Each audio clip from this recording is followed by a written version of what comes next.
Il y a bien longtemps, dans un village africain entouré de montagnes majestueuses, vivait un jeune homme nommé Kofi. Il était fort, sage et aimé de tous.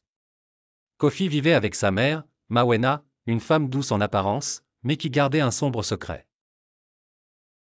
Mawena, bien que respectée de tous, pratiquait la sorcellerie en cachette, toujours prête à utiliser ses pouvoirs pour protéger son fils adoré. Un jour, Kofi rencontra une belle jeune femme nommée Adiza. Dès leur première rencontre, ils tombèrent follement amoureux. Leur amour était si pur, si fort, qu'ils décidèrent de se marier rapidement. Le village tout entier se réjouissait de cette union, mais une personne, dans l'ombre, nourrissait une haine grandissante. Mawena. Elle voyait Adiza comme une menace, une rivale qui prendrait sa place dans le cœur de Kofi. Mais elle souriait en public, cachant sa jalousie derrière des mots doux. Chaque nuit, alors que le village dormait paisiblement, Mawena entrait dans la forêt sombre, appelant les esprits avec lesquels elle avait fait un pacte secret. Elle leur demanda de l'aider à séparer Kofi et Adiza. Les jours passèrent, et peu à peu, Kofi changea. Il devint distant, froid, irritable, comme s'il ne reconnaissait plus la femme qu'il aimait tant. Adiza, elle, sentait son corps faiblir. Sa beauté s'évanouissait, et elle tombait malade sans raison apparente.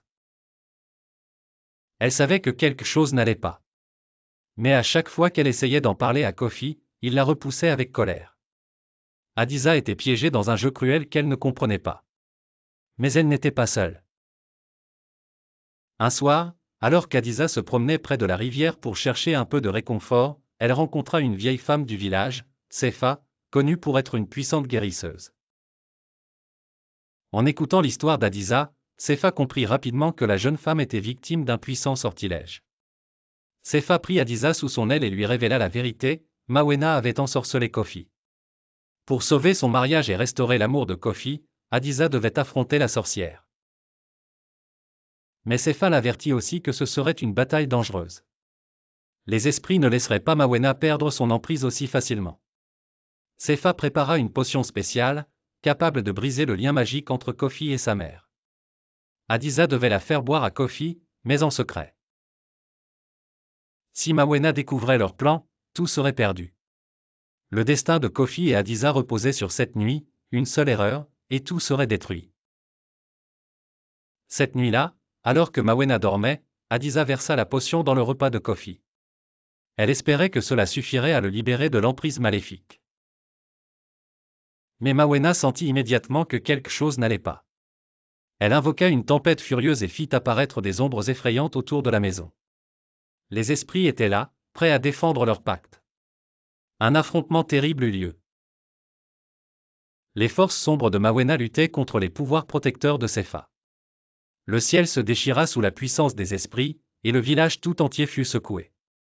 Mais au moment où Kofi mangea la nourriture ensorcelée, les ombres commencèrent à s'estomper. Il reprit conscience de la réalité, réalisant pour la première fois que sa mère l'avait piégé dans un mensonge. « Mère, qu'as-tu fait » demanda Kofi, choqué. Mawena, prise de panique, tenta de fuir. Mais les esprits avec lesquels elle avait fait un pacte étaient là pour réclamer leur dû. « Tu nous as promis ton âme » dirent les esprits dans un murmure glacial. Les esprits, furieux, prirent Mawena et l'emportèrent dans les profondeurs des ténèbres. Son pacte était brisé, et elle était condamnée à errer pour l'éternité dans le monde des esprits, seule et oubliée.